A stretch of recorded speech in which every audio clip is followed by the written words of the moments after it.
Hello students, welcome to coding का नशा। तो आज हम लोग 3 क्वेश्चंस करने वाले हैं, 3 बेसिक क्वेश्चन करने वाले हैं, आसान से, जो इंटरव्यू में पूछे जाते हैं और लोग चकरा जाते हैं कि अरे ये क्या पूछ दिया। तो पहला क्वेश्चन है हमारा ये, अगर हम लोग प्रिंटफ में हेलो लिखेंगे तो हमारा आउटपुट सिर्फ LLO आना चाहिए, मतलब कि HE जो है हमारा प्रिंटर नहीं होना चाहिए। लेकिन हम लोग लिखेंगे पूरा हेलो, लेकिन प्रिंट सिर्फ होगा हमारा LLO। ओके, सेकंड क्वेश्चन है हमारा, प्रिंटफ में हम लोग लिखेंगे हेलो और लास्ट में सेमी कॉलन लगाना पड़ता है किसी भी कोड को चलाने के लिए। तो ऐसा क्या करेंगे हम लोग तो कोड चल जाएगा बिना सेमी कॉलन के भी। ओके, थर्ड क्वेश्चन है हमारा, हम लोग इनपुट करेंगे हेलो, ठीक है, प्रिंटफ में हम लोग हेलो लिखेंगे और आउटपुट हमारा 5 आएगा। आउटपुट 5 कैसे आएगा? क्योंकि HELLO हमारा 5 वर्ड का है, तो 5 वर्ड गिन के हमारा 5 आंसर आ जाएगा।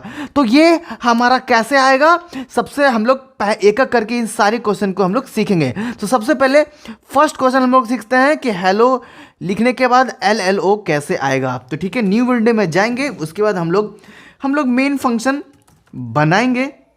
मेन फंक्शन बनाने के बाद हम लोग क्या करेंगे, इसका बॉडी बनाएंगे। बॉडी बनाने के बाद लिखेंगे प्रिंटफ, थोड़ा छोटा कर देता हूं। प्रिंटफ में हम लोग लिखेंगे क्या, HELLO हेलो, ठीक है। उसके बाद हम लोग लिखेंगे +2। जैसे ही हम लोग यहां पे +2 लिखेंगे तो देखो क्या होगा। इसे सेव करते हैं। अच्छा, रिप्लेस करना होगा नाम से, कोई और एक बार सेव हो चुका है, ठीक है। तो देखो हमारा आउटपुट क्या आएगा, आउटपुट हमारा LLO आ रहा है, ये देखो आ रहा है ना। तो ये जो +2 क्या कर रहा है, हमारा आगे से 2 वर्ड को हटा दे रहा है, मतलब कि डिक्रीमेंट कर दे रहा है, इरेज कर दे रहा है। ये जो +2 है, इसी को अगर हम लोग यहाँ पे 4 कर दें तो हमारा सिर्फ O प्रिंट होगा। जितना हम लोग बढ़ाएंगे उतना ही सब्ट्रैक्ट होते जाएगा, हमारा वर्ड जो है हटते जाएगा। Okay, clear. तो एक क्वेश्चन आपका क्लियर हो चुका है। तो सेकंड क्वेश्चन हमारा क्या है, सेकंड क्वेश्चन हमारा हेलो प्रिंट करना है विदाउट सेमीकोलन। ये भी बहुत इजी है, ठीक है। सबसे पहले हम लोग प्रिंटफ का यूज करके हम लोग अपना कोड लिख लेते हैं, जो नॉर्मल सा हम लोग लिखते हैं, ठीक है। ठीक है, नॉर्मल हम लोग ऐसे ही करते हैं, कोड लिखते हैं और हमारा हेलो प्रिंट हो जाता है। यहाँ पे लेकिन हम लोग को सेमी कोलन लगाना पड़ता है। अगर हम लोग सेमी कोलन नहीं लगाएंगे तो यहाँ पे देखो इरर बता रहा है ना, रेड आ गया, मतलब कि इरर। यहाँ पे जैसे ही सेमी कोलन लगाएंगे हमारा फंक्शन F11 हमारा हेलो जो है प्रिंट कर देगा। लेकिन हम लोग को सेमी कोलन के बिना ही हेलो को प्रिंट कराना है, यही करना है ना। तो हम लोग कुछ नहीं, बस यहाँ पे हम लोग इफ कंडीशन लगाएंगे, ठीक है। और इस पूरे को हम लोग इफ के बॉडी के अंदर डाल देंगे, ठीक है। उसके बाद हम लोग इस इफ का बॉडी बना देंगे बस, और बॉडी को कुछ करेंगे नहीं, बॉडी के अंदर कुछ हम लोगों को नहीं लिखना है। और जैसे ही इतना चीज हम लोग कर देंगे तो बिना सेमी कोलन का हमारा यहाँ पे हेलो प्रिंट हो जाएगा। जैसे कि आप लोग देख सकते हो, बिना सेमी कोलन का हमारा हेलो प्रिंट हो चुका है। ओके, तो ये कैसे हुआ, तो इफ पहले इफ देखा कि इफ के अंदर क्या कंडीशन है, तो इफ के अंदर इसने कंडीशन देखा कि हेलो को मुझे प्रिंट करना है।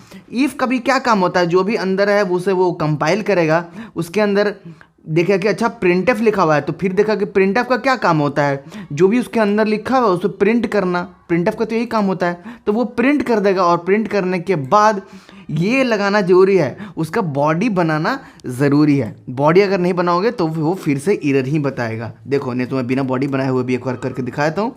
देखो इरर आया ना। अब जैसे ही हम लोग बॉडी बनाएंगे वैसे ही हमारा इरर खत्म हो जाएगा। इसलिए बॉडी बनाना बिल्कुल मतलब बस इतना ही, इतना ध्यान रखिए। इसे डिटेल में मैं कभी बताऊंगा कि आखिर क्यों बॉडी बनाना है, आखिर कैसे चल रहा है, क्यों हो रहा है, क्या हो रहा है, सब बताऊंगा आगे, ठीक है। अभी सिर्फ क्वेश्चन समझो। उसके बाद हमारा थर्ड क्वेश्चन क्या है, हम लोग इनपुट हेलो करना है और आउटपुट 5 आना चाहिए, मतलब कि हेलो गिन के 5 आ जाना चाहिए, ठीक है। तो कैसे होगा ये भाई, ऐसे कैसे होगा, कुछ नहीं है, बहुत इजी है। कोड करने समय हमेशा ये समझो कि कोड बहुत इजी है। हम लोग एक वेरिएबल लेंगे, कोई भी वेरिएबल हम लोग ले सकते हैं और कुछ नहीं करना है, यहाँ पे इस बार हम लोग को सेमीकोलन यूज़ करना है, इस बार थोड़ी ऐसा क्वेश्चन है कि सेमीकोलन का यूज़ नहीं कर सकते हैं, ठीक है। और इस प्रिंटफ को हम लोग क्या करेंगे, टी के अंदर असाइन कर देंगे। और एक चीज़ आप लोगों को नई चीज़ मैं बताता हूँ, प्रिंटफ हमेशा इंटीजर टाइप को रिटर्न करता है। तो जब इंटीजर टाइप को रिटर्न करता है तो यहाँ पे इंटीजर नहीं है, ये कैर टाइप का है, कैर टाइप का है ना, तो ये कभी भी हेलो कोड रिटर्न नहीं करेगा, ठीक है। प्रिंटफ को जब मैंने टी में डाला तो ये टी प्रिंटफ क्या कर रहा है, रिटर्न कर रहा है टी को कुछ वैल्यू।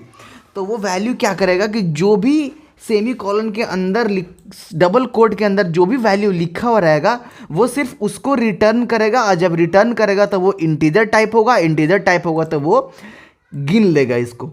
बस इतना भी समझ लिया कि इसको गिन लेगा और गिन के आ जाएगा 5। और जब 5 होगा, ऐसे होता तो और भी डिटेल में इसे मैं समझाऊंगा, कभी इस पर सेपरेट वीडियो लाऊंगा, ये कैसे गिन रहा है, क्यों गिन रहा है, सब मैं बताऊंगा। अभी के लिए बस इतना ही कि ये गिन के फिर इसे टी में असाइन कर देगा। तब हम लोग लास्ट में क्या करेंगे, प्रिंटफ लिखकर %d लिखकर इसे क्या करेंगे हम, टी को, सॉरी यहाँ पे कॉमा होगा, टी को हम लोग क्या करेंगे, प्रिंट कर देंगे। और जैसे ही टी प्रिंट होगा तो हमारा आएगा 5, ठीक है। यहाँ पे हेलो को भी प्रिंट कर रहा है, बिल्कुल हेलो को भी प्रिंट करेगा क्योंकि प्रिंटफ तो चलेगा ही, और प्रिंटफ जब चलेगा तो प्रिंटफ का चीज़ तो प्रिंट करेगा ही, ठीक है। और प्रिंटफ का जब चीज़ को प्रिंट भी करेगा और टी को भी, मतलब कि टी में उसका अपना वैल्यू भी रिटर्न करेगा और वैल्यू भी देगा। इसे हम लोग बैकस्लैश एन करते हैं तो आप लोग को और अच्छे से समझ में आएगा। देखो हेलो को प्रिंट किया क्योंकि प्रिंटफ में हमारा हेलो था, और उसके बाद इस 5 को प्रिंट किया, क्यों, क्योंकि जितना वैल्यूज था वो सारा चला गया टी में। और जब हमने टी को यहाँ पे प्रिंट किया तो हमारा वैल्यू 5 यहाँ पे आ गया। समझ गए, गॉट इट। तो बस यही थे हमारे आज के 3 क्वेश्चंस। तो स्टूडेंट्स उम्मीद करता हूँ कि आप लोग को वीडियो अच्छे से समझ आई होगी तो वीडियो को लाइक कीजिए। तो और जो भी क्वेश्चन आप लोग सीखना चाहते हैं उसे मुझे कमेंट कीजिए, उस क्वेश्चन पे मैं वीडियो लाने की, बहुत जल्दी वीडियो लाने की पूरी कोशिश करूँगा। तो मिलते हैं हमारी नेक्स्ट वीडियो में, तब तक के लिए जय हिंद।